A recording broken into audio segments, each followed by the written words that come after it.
विमला, सरला और सीमा तीनों देर शाम बाजार के लिए निकलते हैं। विमला और सरला आगे आगे होती हैं और सीमा पीछे फोन पर बात करती हुई चल रही थी। अरे सरला, तेरी बहू को मैं जब भी देखती हूँ तो किसी न किसी से फोन पर बात करती रहती है। अरे किससे इतना बात करती है वो? तेरे बेटे को भी सब्र नहीं है क्या? उसकी बीवी कहीं दूर थोड़ी है। अरे विमला, तू भी क्या क्या नोटिस करती रहती है। बहू अपने मायके बात कर रही होगी। छोड़ इसे। तू बता, आलू के क्या भाव हैं? आलू के भाव तो ठीक हैं, प्याज के भाव आसमान छू रहे हैं। सरला और विमला बातें करने में लगे होते हैं। तभी पीछे से एक औरत के चिल्लाने की आवाज आती है। इस उम्र में मेरे बच्चे की कुल्फी छीनकर खाते हुए तुझे शर्म नहीं आई? वो तो आप मेरी माँ की उम्र की हैं, तो मैं थोड़ा बहुत लिहाज कर रही हूँ। मैंने कब कुल्फी खा ली इस बच्चे की? और इस ठंड में कुल्फी खाकर मुझे यमराज को निमंत्रण थोड़ी ना देना है। विमला देख, अगर तूने इस बच्चे की कुल्फी ली है तो मैं तुझे कह देती हूँ, दे दे वापस बच्चे की कुल्फी। मैं तुझे कुल्फी दिला देती हूँ। ऐसे काम करते हुए तो इस उम्र में अच्छी भी नहीं लग रही है। चार चार बच्चों की दादी नानी बन चुकी है और तू ये कर रही है। विमला, तुझसे ये उम्मीद नहीं थी मुझे। अरे सरला, तू भी मुझ पर शक कर रही है? भला इस उम्र में मैं कुल्फी क्यों खाऊंगी? गले में जाते जाते वो वैसे ही जम जाएगी। शर्म कर लो काकी, नाती पोती वाली होकर ऐसे काम करती हो। चल बेटा, तुझे तो मैं दूसरी कुल्फी दिला देती हूँ। ना जाने कहाँ कहाँ से आते हैं ऐसे लोग। देखो बेटी, ये तो मुझे रास्ते में मिली है। मेरा इसके साथ कोई नाता नहीं है और वो तो मैं इस बच्चे को देखकर इसे समझा रही हूँ। अच्छा होगा काकी, आप भी ऐसे लोगों से दूर ही रहो। और तू जब वो तेरी कुल्फी छीन रही थी तो दांत काट लेता। देखो तो जरा क्या क्या बोल गई ये औरत। और सरला, तूने इन सबके सामने मुझे अपना मानने से ही मना कर दिया। अरे तूने आज दिखा दिया कि तू किसी की भी सगी नहीं है। अरे चुप कर। अगर उसे कहती कि मैं भी तेरे साथ हूँ तो वो तेरे साथ साथ मुझे भी गालियाँ देती। तू भी ना। वैसे मैं तुझे पिटने नहीं देती। अभी तेरी सरला जिंदा है। इतनी बेइज्जती हो गई मेरी। क्या कर लिया तूने? ये सब छोड़। वैसे तेरी बहू नजर नहीं आई इस कांड में कहीं? अरे हाँ, कहाँ है वो? कहीं कोई उसे उठा तो नहीं ले गया? उसे भी मना किया है कि हर वक्त फोन पर नहीं लगा रहा करे। अरे चल, कहीं आगे निकल गई होगी बात करते हुए। वैसे भी हमारा बहुत समय खराब हो गया है। अब विमला और सरला सीमा को ढूंढते हुए आगे बढ़ते हैं तो देखते हैं कि सीमा कुल्फी खा रही है। बहू, तू कहाँ आगे आगे भागी जा रही है? हमारे साथ रुक नहीं सकती थी? तुझे पता भी है एक औरत ने विमला को ना जाने क्या क्या सुनाया और ये विमला भी बच्चों की कुल्फी छीन छीन कर खा रही है। अच्छा, तो उस औरत ने माँ जी और विमला काकी को लपेटे में ले लिया है। वो तो अच्छा हुआ कि मैं कुल्फी के लिए आगे निकल गई, वरना वो औरत मुझसे भी भिड़ जाती। अरे बहू, तू ये कुल्फी कहाँ से खा रही है? यहाँ तो आसपास कोई कुल्फी वाला भी नहीं है। अरे वो मैं आगे वाली दुकान से ही लेती आई हूँ। देख सरला की बहू, सच सच बोल, क्योंकि अभी इस कुल्फी के चक्कर में मैंने बहुत कुछ सुना है। क्यों सरला? अरे ये सब छोड़ और चलकर सब्जियाँ लेते हैं, वरना सब्जियाँ बचेंगी नहीं और जो बचेगी वो सड़ी गली बची होंगी। अब दोनों सब्जियां लेते हैं और सीमा वहाँ कुल्फी खा रही होती है। अब देर शाम सब सब्जियां लेकर घर आ जाते हैं और आते आते सीमा को जुकाम हो चुका था। माँ जी, मेरा सर बहुत भारी हो चुका है, तो आप मुझे काम के लिए तो बिल्कुल मत कहिए। अरे बहू, तू इतने में थक गई? अभी तेरी उम्र ही क्या है? इतना इतना चलकर तो हम अपने घर से दूर से पानी लाते थे। माँ जी, आप तो जानती है ना कि मुझसे कुल्फी देखकर रहा नहीं जाता। इसका मतलब उस बच्चे की कुल्फी भी तूने ही चुराई थी? नहीं नहीं माँ जी, मैं इतनी भी लालची नहीं हूँ कि एक बच्चे की कुल्फी छीन कर खाऊं। ठीक है, चल बहू, दोनों मिलकर थोड़ा थोड़ा काम कर लेते हैं। उसके बाद चाहे तो जो मर्जी कर, मुझे मतलब नहीं है। अब सरला और सीमा दोनों मिलकर काम करते हैं। सीमा की तो ठंडी ठंडी कुल्फी खाकर हालत खराब थी, लेकिन फिर भी उसे इन बातों से बिल्कुल भी फर्क नहीं पड़ रहा था। अब अगले ही दिन सामने की दुकान से सीमा कुल्फी लेकर आती है और हॉल में बैठकर खा रही होती है। तभी सरला अपनी बहू को जुकाम की हालत में कुल्फी खाते देखकर हैरान रह जाती है। बहू, ये तो जुकाम में क्या खा रही है? ये कुल्फी तुझे इस सर्दी में कितना नुकसान करेगी, ये तो जानती भी है। माँ जी, लेकिन मेरा मन ही नहीं मानता जब भी मैं कुल्फी देख लूँ तो। अभी ही मैंने विमला काकी के पोते को कुल्फी खाता देख लिया था, तो मेरा मन भी कुल्फी खाने का होने लगा। अरे बहू, तू क्यों मेरे बेटे को पीसने में लगी है? एक तो महंगाई डायन हमारा पीछा ही नहीं छोड़ रही, और तू दवा के साथ जहर भी ले रही है। माँ जी देखिए, आपको दवा नहीं करवानी है तो मत करवाइए, लेकिन आपको क्या पता सर्दी में कुल्फी खाने का मजा। राम रे राम, बहू ये क्या बोल रही है तू? ठंड में वो भी कुल्फी? जो तू सोच रही है यहाँ उसकी बात नहीं हो रही। तू अपना मुंह बंद रख, पहले मुझे इससे निपट लेने दे, फिर मैं तुझसे बात करती हूँ। अरे मैं पड़ोसन हूँ तो क्या मेरी कोई इज्जत नहीं है? अरे विमला, तुझे भी पता है तेरी गली मोहल्ले में कितनी इज्जत है। सरला अपनी बहू सीमा की हरकतों से परेशान हो चुकी थी। एक तरफ सीमा की दवा चल रही थी, दूसरी तरफ वो कुल्फी खाई जा रही थी। अब एक रोज देर शाम सरला की बहू सीमा और बेटा उदय मोहल्ले में ही घूमने निकलते हैं। यार बाहर बहुत ठंड हो रही है और तुम्हें पता नहीं ना जाने सर्दी में घूमने का क्या मजा आता है। अरे सर्दी में घूमने, कुल्फी खाने का अलग ही मजा है। वैसे एक कुल्फी से याद आया, चलो मुझे कुल्फी दिला दो। तुम्हारा दिमाग खराब हो चुका है? हाँ, ये कोई कुल्फी खाने का समय है? तुम्हें पता है ना तुम्हें जुकाम है, फिर भी। मुझे कुल्फी खानी है, बस एक ही, प्लीज ना। देखो, अगर माँ को पता चल गया ना तो वो बहुत सुनाएंगी, मुझे भी और तुम्हें भी। अच्छा तो वैसे भी यहाँ माँ है ही कहाँ। सीमा के जिद के आगे उदय सीमा को कुल्फी खरीद देता है। सीमा भी घूम घूम कर कुल्फी खाती है।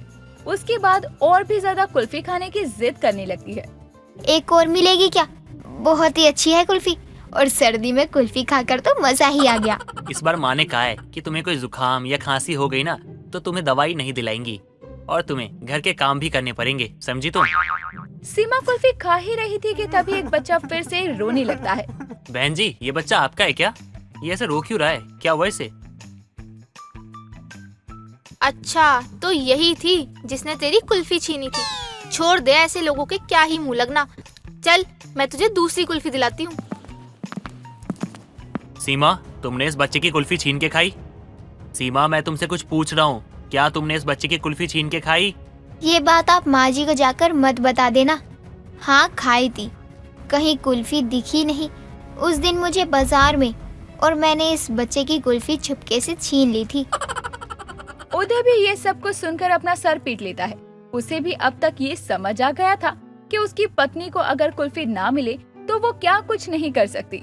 हालांकि अब जब सीमा की तबीयत खराब होती है तो सरला सीमा को दवा नहीं दिलवाती, जिस वजह से उसे तेज बुखार हो जाता है। हालांकि वो कुल्फी खाना कम कर देती है, लेकिन उससे कुल्फी की आदत छूटती नहीं है। पूनम अपने कमरे में बैठकर बालों में मेहंदी लगा रही थी। तभी वहाँ पूनम की सास सुधा आती है और पूनम को मेहंदी लगाते देखकर उसकी सास कहती है, अरे बहू, तू बालों में मेहंदी क्यों लगा रही है? कोई काम नहीं है घर में क्या जो मेहंदी ही लगाना है तुझे? माँ जी, घर का सारा काम तो फैला पड़ा है, अभी पहले मैं बालों में मेहंदी लगा लूं, फिर घर के काम करती हूँ। अरे वही तो पूछ रही हूँ, ठंड पड़ रही है और तू ठंड में ही अपने बालों में मेहंदी लगा रही है। सर में दर्द हो जाएगा तेरे, रहने दे ये मेहंदी। आज से पहले तो कभी तूने ये मेहंदी नहीं लगाई। माँ जी, मेरे बाल ना सफेद हो रहे हैं, शादी से पहले भी मेहंदी लगाती थी मैं, अब तक मेहंदी का रंग नहीं गया था इसलिए नहीं लगाई, लेकिन अब जा रहा है तो लगा रही हूँ। हे भगवान, क्या होगा आजकल के बच्चों का, जवानी में ही बाल सफेद हो रहे हैं।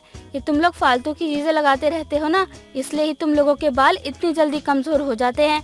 मैं अपने बालों में वो पुराने समय की तरह सरसों का तेल ही लगाती हूँ, लेकिन फिर भी ऐसे ही हैं मेरे बाल। अब इसमें सरसों के तेल या मेरी कोई गलती थोड़ी है। फिर तो तेरे माँ बाप से ही तुझे इतने कमजोर बाल मिले होंगे, वरना और क्या कारण हो सकता है? माँ जी, आपने तो मेरी माँ को देखा ही है, उनके बाल कितने अच्छे हैं और मेरे पापा के बाल भी बहुत सही हैं। मैं ही पता नहीं कहाँ से उजड़ा चमन लेके आ गई। तू इतनी सी बातों में अपना दिल छोटा मत कर, ये सब तो आम बात हो गई है। अब तू बालों में मेहंदी लगा ले, फिर घर के काम कर लियो। माँ जी, लग ही गई है मेहंदी, तो अब ज्यादा घने लंबे बाल थोड़ी हैं मेरे जो पूरा दिन ही निकल जाए इसी में। छोटे से तो बाल हैं, मैं जाकर काम कर ही लेती हूँ। ठीक है बहू, लेकिन तू बार बार अपने बालों को क्यों दोष दे रही है? तूने देखा है ना आजकल के लोगों को, उनके बाल कितने छोटे होते जा रहे हैं, तो वो क्या अब तेरी तरह इन बात को लेकर बैठ जाए और रोने लगे? मैंने आज तक बालों में मेहंदी और सरसों का तेल ही लगाया है। तो क्या हुआ, तू भी बालों के डॉक्टर को दिखा दे, वही बता सकते हैं ना कि तेरे बाल इतने क्यों झड़ रहे हैं। समस्या है तो समाधान भी तो होगा ना बहू। नहीं माँ जी, वो इतना महंगा इलाज बता देंगे मानो जैसे हमें चांद पर घर लेना हो। इससे अच्छा तो मैं ऐसे ही ठीक हूँ, रोज अपने बालों का दुख मना सकती हूँ, लेकिन पैसों का गम नहीं। पूनम को अपने झड़ते हुए बालों का दुख था, क्योंकि अभी पूनम की ज्यादा उम्र नहीं थी और बालों का इतना झड़ना पूनम को काफी परेशान कर रहा था। लेकिन पूनम फिर भी अपनी सास की बात मानकर बालों को दिखाने नहीं जाती और ऐसे ही रहती है। कई दिनों तक ऐसे ही चलता है। कुछ समय के बाद पूनम घर का धीरे धीरे काम कर रही थी। तभी वहाँ पर उसकी पड़ोसन लता आती है और पूनम को धीरे धीरे काम करता देखकर लता कहती है, अरे सुधा की बहू, तू इतने आराम से क्यों काम कर रही है? जल्दी से काम खत्म करके हट जा। क्या बताऊँ आंटी आपको, मेरी कमर और घुटनों में तो इतना समय हो गया है, काफी ज्यादा दर्द होता रहता है और काम करने में भी बहुत परेशानी होती है। तभी तो आराम से काम करती हूँ मैं। जवानी में ही बूढ़ी हो रही है बहू तू तो। तुझसे ज्यादा जान तो तेरी सास में होगी अभी भी। आंटी जी, मैं बूढ़ी नहीं हो रही हूँ, बस थोड़ा दर्द है घुटने और कमर में, और इससे कोई बूढ़ा नहीं हो जाता। बहू बुरा मत मानियो, लेकिन कमर दर्द, घुटनों में दर्द, ये सब बुढ़ापे के ही लक्षण है, वरना जवान लोगों में कितनी फुर्ती रहती है, ये तो मुझे तुझे बताने की जरूरत भी नहीं है। सच में क्या मैं जवानी में बूढ़ी हो रही हूँ? अगर मैं जवानी में बूढ़ी हो गई तब तो अनुज जी मेरी तरफ देखेंगे भी नहीं और सास बहू एक जैसी ही लगेंगी। माँ जी तो मुझे ताने दे देकर ही मार देंगी। अब मैं क्या करूँ? अब क्या तुझे भूलने की भी बीमारी हो रही है क्या? यही खड़ी हूँ और तू है कि मुझे भूलकर अपनी ही दुनिया में खो रही है। दिखाई दे रहा है ना साफ साफ, या आँखों में भी कोई परेशानी हो रही है? आंखें तो बिल्कुल ही ठीक है, बस थोड़ा कमर और घुटने में दर्द ही रहता है, और तो कोई प्रॉब्लम नहीं है। बहू तो एक काम कर, एक बूढ़ों वाली छड़ी ले ले, वो तेरे लिए मदद भी करेगी। लता पूनम का काफी मजाक बनाने लगती है और उस पर काफी ज्यादा हंस रही होती है। तभी वहाँ पर सुधा आती है और लता को अपनी बहू पर इस तरह हंसते हुए देखकर सुधा कहती है, क्या बात है लता, मेरी बहू पर हंसी आ रही है तुझे? कोई जोक सुनाया है क्या इसने? नहीं, कोई जोक तो नहीं सुनाया, लेकिन तेरी बहू की जवानी में बुढ़ापा ही जोक है। अच्छा, वैसे सुनने में आया था कि तेरी बहू तो जवान है और उसमें फुर्ती भी है, और फिर भी घर का सारा काम तुझे ही करना पड़ता है। क्या हुआ, तेरी बहू की फुर्ती तुझे डरा कर रखती है क्या? अरे मुझे याद आया, मुझे तो पास के सत्संग में जाना था, इसलिए तुझे पूछना आई थी। लगता है तू थोड़ा व्यस्त है, तो मैं अकेले ही चली जाती हूँ। इतना बोलकर लता वहाँ से जल्दी से 9-11 हो जाती है। सुधा तो अपनी बहू को बहुत ज्यादा सपोर्ट करती थी, लेकिन कहीं ना कहीं पूनम खुद ही हिम्मत हारने लगी थी और अपने आप को दूसरों से कम समझने लगी थी। ऐसे ही एक दिन पूनम को अपने पति अनुज के साथ एक पार्टी में जाना था। अनुज अपने कमरे में पूनम का इंतजार कर रहा था कि वो तैयार होकर कब आएगी। थोड़ी देर बाद पूनम तैयार होकर आती है तो पूनम को देखकर अनुज जोर जोर से हंसने लगता है और पूनम से कहता है, पूनम, तुमने कितना मेकअप कर रखा है, लेकिन ऐसा लग रहा है बूढ़ी घोड़ी लाल लगाम। अरे झुर्रियाँ आ रही है तुम्हारे चेहरे पर, जरा ठीक करो अपना चेहरा। झुर्रियाँ कैसे आ सकती हैं? मैं तो कुछ करती भी नहीं हूँ, और आप अनुज जी कुछ ज्यादा ही हंस नहीं रहे? हंसू नहीं तो क्या करूं मैं?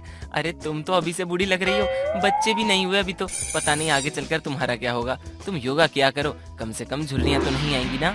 मुझे यहाँ इतनी टेंशन हो रही है और तुम्हें हंसी आ रही है। तुम्हें मैंने कितनी बार बोला है कि केमिकल वाली चीजों का इस्तेमाल कम किया करो। हाँ, तो मैंने आज तक अपने बालों में कभी कोई केमिकल की चीजों का इस्तेमाल नहीं किया है, लेकिन बाल तो ठीक नहीं हो रहे ना, और चेहरे पर तो 1-2 क्रीम क्या लगा ली, झुर्रियाँ आने लगी। तुम्हें अच्छे से पता है, इतनी पढ़ी लिखी हो तुम, केमिकल वाली चीजें नुकसान करती ही हैं। तब तुम्हें कोई फर्क नहीं पड़ा था, इसका मतलब ये तो नहीं कि वो सब ठीक थी। चेहरे पर झुर्रियाँ बोलकर सारा मूड खराब कर दिया। मैं नहीं जा रही पार्टी में, तुम खुद ही अकेले जाओ, मेरा मन नहीं है अब जाने का। अरे मैंने अपने सारे दोस्तों को बोल दिया है कि तुम भी मेरे साथ आ रही हो, ऐसे मत करो। हाँ, और मेरी झुर्रियों को देखकर सब यही बोलेंगे कि अपनी माँ को लेकर आया है पार्टी में। तुम नहीं जाओगी तो मुझे बिल्कुल अच्छा नहीं लगेगा ना, और कोई कुछ नहीं बोलेगा, मैं बोल रहा हूँ ना। सबसे पहले तो तुमने ही बोला था ना, और अब तुम बोल रहे हो कि कोई दूसरा कुछ नहीं बोलेगा। मैं नहीं जा रही, तुम अकेले ही जाओ। पूनम इतना बोलकर वहाँ से चली जाती है। पूनम अपने आप को लेकर अब बहुत परेशान रहने लगी थी। उसे बार बार लोगों से जवानी में बूढ़े होने की बात सुनने को मिल रही थी, इसीलिए पूनम का आत्मविश्वास अब खोने लगा था। अब पूनम ज्यादा कहीं बाहर जाना भी पसंद नहीं करती थी और परेशान रहने की वजह से एक दिन पूनम को चक्कर आ जाते हैं और वो गिर जाती है। तभी वहाँ अनुज और सुधा आते हैं और उसे कमरे में लेकर जाते हैं। पूनम को होश में लेकर आते हैं। तभी सुधा बोलती है, बहू मैं इतने दिनों से देख रही हूँ, मन में कोई बात है तो मुझे बता तो सही। माँ जी, मैं जवानी में बूढ़ी हो रही हूँ, अब आप लोग मुझे पसंद नहीं करेंगे ना। ओ शिट, तुम अब तक उस बात को लेकर बैठी हो? क्या बात? बस यही बात नहीं है, मेरी झुर्रियाँ भी आ रही हैं, शरीर भी दर्द, बाल भी झड़ रहे हैं। ये सब तो बहू तू जिस वजह से परेशान हो रही है, तेरी प्रॉब्लम तो वही है। इतना परेशान होने से ये सब ठीक नहीं होगा। हाँ, और मुझे माफ कर दो, मुझे नहीं पता था तुम्हें उसका इतना बुरा लग जाएगा। अब बहू तू वही करेगी जो मैं बोलूँगी। सुबह शाम योगा और सलाद खा खाने में, और तेरे बालों को भी मालिश करूँगी मैं। फिर देखियो सब ठीक हो जाएगा। सुधा अपनी बहू की परेशानी को समझती है और उसे अच्छे से समझाती भी है। फिर घर में सभी लोग पूनम का हौसला बढ़ाते हैं और उसे खुश रखने की कोशिश करने लगते हैं। पीहू जून की सड़ी गर्मी में बाहर से आकर सीधा रसोई में जाकर फ्रिज खोलती है और एक चिल्ड पानी की बोतल निकालकर पानी पीने लगती है। ये सब देखकर उसकी माँ नेहा कहती है, पीहू तू कब सुधरेगी? अरे अभी अभी बाहर से आई है और आकर सीधा ठंडा पानी पीने लगी, सर्द गर्म हो जाएगा। क्या माँ, बाहर देखा है कितनी गर्मी है, और सीधा आकर पानी नहीं पीऊंगी तो क्या उल्टा आकर पीऊंगी? तूने तो कसम खाई है कि मेरी नहीं सुनेगी। मत सुन, जब नाक बंद हो जाएगी ना तब मुझे मत बोलियो। नेहा के समझाने पर भी जब पीहू नहीं मानती तो वो उसको छोड़कर अपने कामों में लग जाती है। अब घर आकर पीहू ठंडा पानी पीने के बाद सीधा कमरे में जाती है और एसी चलाकर अपने बेड पर पसरते हुए कहती है, ये है जिंदगी। बाहर तो इतनी सड़ी गर्मी है कि इंसान खड़े खड़े ही कोयला बन जाए। असली जन्नत तो घर में है। एसी चला के आराम से सोऊंगी मैं। पीहू अपने कमरे में आराम से सो जाती है। शाम के समय जब वो जागती है तो उठते ही जोर जोर से छींके मारने लगती है, जिसके बाद वो नाक से सांस लेने की कोशिश करती है, लेकिन उसे एहसास होता है कि जुकाम के कारण उसकी नाक बंद पड़ी है। ये देखकर वो खुद से कहती है, ये कौन से मौसम का जुकाम हुआ है मुझे? माँ के पास जाती हूँ। पीहू अपने कमरे से नीचे हॉल में आकर बैठी अपनी माँ के पास जाकर कहती है, माँ देखो ना, मुझे जुकाम हो गया है, वो भी गर्मी के मौसम में। बाहर लोग सड़ी गर्मी से परेशान हैं और मैं इस गर्मी में जुकाम से। और भी ठंडा पानी बाहर से आते ही ऊपर से जाकर मैडम एसी में सो गई। अब ताने मारने की जगह बता दो ये कैसे ठीक होगा, क्योंकि मेरी आदत नहीं है मुंह से सांस लेने की, और इस जुकाम की वजह से मेरी नाक बंद है। कहीं मैं सांस लेना ही भूल गई तो मुझे दुनिया को अलविदा करना पड़ेगा। बकवास करवा लो तुझसे बस, और कुछ नहीं। कल मेडिकल से एक जुकाम की गोली ले लियो कॉलेज जाते हुए। बेचारी पीहू अब ऐसे ही पूरी रात जुकाम में निकालकर अगले दिन ठंडे पानी से नहाकर कॉलेज के लिए तैयार होती है और जाते हुए रास्ते में एक जुकाम की गोली लेकर कॉलेज निकल जाती है। शाम के समय जब वो घर आती है तब भी उसका जुकाम वैसा का वैसा था, जिस पर नेहा उससे कहती है, आ गई गर्मी में जुकाम वाली, दवाई नहीं ली क्या तूने? ली थी माँ, और कैंटीन में खाना खाने के बाद भी खाई थी, फिर भी आराम नहीं मिला। क्या खाया था खाने में? सैंडविच और कोल्ड ड्रिंक ली थी, उसके बाद ठंडे पानी से गोली खा ली। गोबर दिमाग की औलाद, जुकाम को ठीक करने के लिए दवाई ली थी या बढ़ाने के लिए? अब जुकाम में कम से कम कुछ हेल्दी खाकर दवाई खाते हैं, वो भी गर्म पानी से। लेकिन तुझे कहाँ अकल आएगी? यार माँ, वैसे ही सड़ी गर्मी और जुकाम की वजह से मेरा सर दर्द है, इसलिए मुझे अब परेशान मत करो। बाद में गर्म पानी से खा लूंगी। ठीक है, जा अपने कमरे में। और हाँ, एक बात और, आज हमारे खानदानी पंडित जी आए थे, उन्होंने तेरे लिए एक रिश्ता बताया है, तो मैंने उन लोगों को कल घर पे बुलाया है। वैसे भी एक हफ्ते में तेरा कॉलेज का रिजल्ट आने वाला है, तेरी पढ़ाई खत्म हो जाएगी, तो मैं भी तेरी शादी करके अपनी जिम्मेदारी से मुक्त हो जाऊंगी। शादी से पहले बेटी जुकाम से चल बसी ना, तो आप अच्छे से मुक्त हो जाओगे। इतना बोलकर पीहू कमरे में जाती है और आराम करती है। अगले दिन सुबह एक सौरभ नाम का लड़का अपनी माँ निर्मला के साथ पीहू के घर आता है, जहाँ नेहा उनका अच्छे से स्वागत करती है और पीहू हाथ में शरबत लिए आती है। शरबत का ग्लास निर्मला को देते हुए वो उसके मुंह पर जोर से छींकती है, जिस पर निर्मला कहती है, आय हाय, मैं बेटे के लिए बहू देखने आई हूँ, अपने लिए बीमारियाँ नहीं। ये क्या किया? माफ करना आंटी जी, वो मुझे जुकाम है, इसलिए मुझे माफ कर दीजिए। अरे कुछ नहीं होता है, लो माँ रुमाल साफ कर लो चेहरा। अरे इतनी गर्मी में जुकाम, लगता है आपकी बेटी बहुत ही अलग है। दुनिया सर्दी में जुकाम से परेशान है, लेकिन ये पहले ही बीमारी लेकर बैठी है। वो बहन जी बस बच्ची है, सड़ी गर्मी में बाहर से आकर ठंडा पानी पी लिया होगा, हो गया जुकाम, ये तो ठीक हो जाएगा, आप शरबत पीजिए ना। इसके बाद दोनों परिवार वाले एक दूसरे से बातें करते हैं और आपसी सहमति से रिश्ता पक्का करते हैं, जिसके 2 हफ्ते बाद ही सौरभ और पीहू की शादी हो जाती है।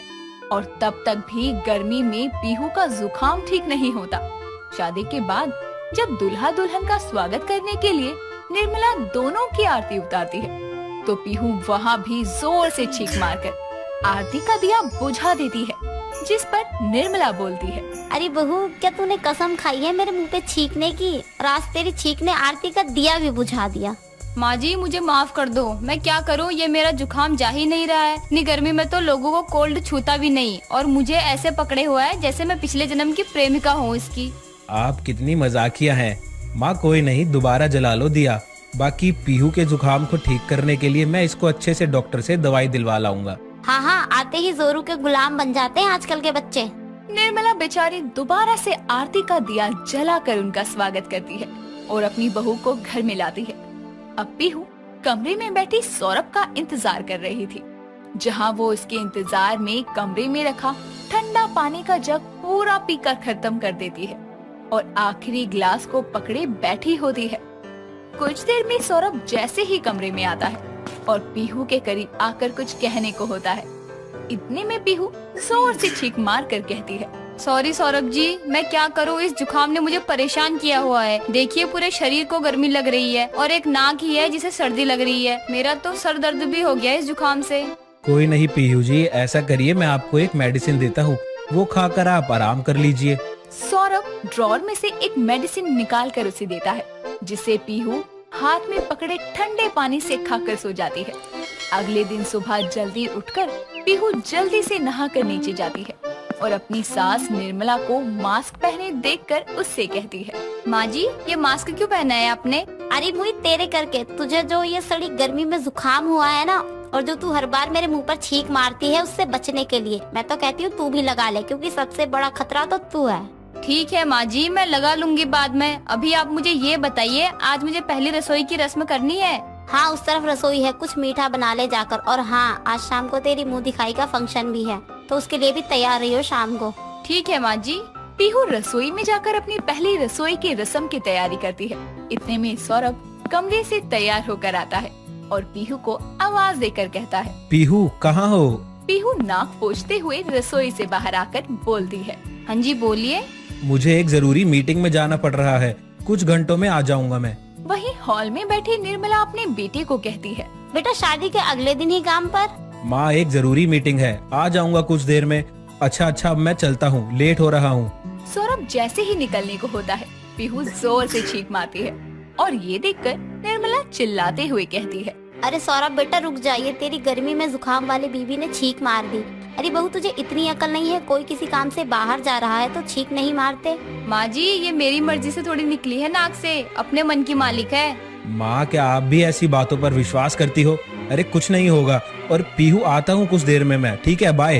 इतना बोलकर सौरभ चला जाता है, जिसके बाद पीहू वापस से रसोई में जाकर अपना बनाया हलवा अपनी सास के लिए लेकर आती है और जैसे ही वो निर्मला को देने को होती है, वो फिर से छींक मारती है और हलवा निर्मला के हाथों में जाने की जगह सर पर गिरता है, जिसके बाद वो चिल्लाते हुए कहती है, बहू तू नहीं सुधरेगी, तू सब कुछ छोड़, पहले अपने इस बेमौसम जुकाम का इलाज करवा, वरना मैं तेरी मुंह दिखाई नहीं करवा पाऊंगी। लोग तो तुझे आशीर्वाद देंगे और तू उनको बदले में जुकाम। माँ जी माफ कर दो। तेरी माफी का अचार डालूं? हे भगवान, कहाँ से मिल गई ये गर्मी में जुकाम वाली बहू। इतने में सौरभ वापस से घर में आता है और ये सब सुनकर बोलता है, माँ बस करो, मैं पहले पीहू को दवाई दिलवा कर लाता हूँ, वैसे भी मेरी मीटिंग कैंसिल हो गई है। चलो पीहू। जी आई। पीहू सौरभ के साथ एक बहुत बड़े डॉक्टर के पास जाती है, जो उसको अच्छे से चेक करके दवाई देता है, साथ ही सारी सावधानियां बताता है कि ठंडे पानी से दवाई नहीं खानी, साथ ही साथ खाने पीने का भी ध्यान रखना है। जिसके बाद पीहू कुछ दिन डॉक्टर के कहे मुताबिक चलती है और उसका गर्मी में जुकाम कुछ ही दिनों में गायब हो जाता है, जिसके बाद वो दोबारा गलती से भी बाहर से आकर कभी तुरंत पानी नहीं पीती और चिल्ड तो बिल्कुल नहीं। तो दोस्तों कैसी लगी आपको हमारी एक गर्मी में जुकाम वाली बहू की कहानी? हमें कमेंट करके बताइए।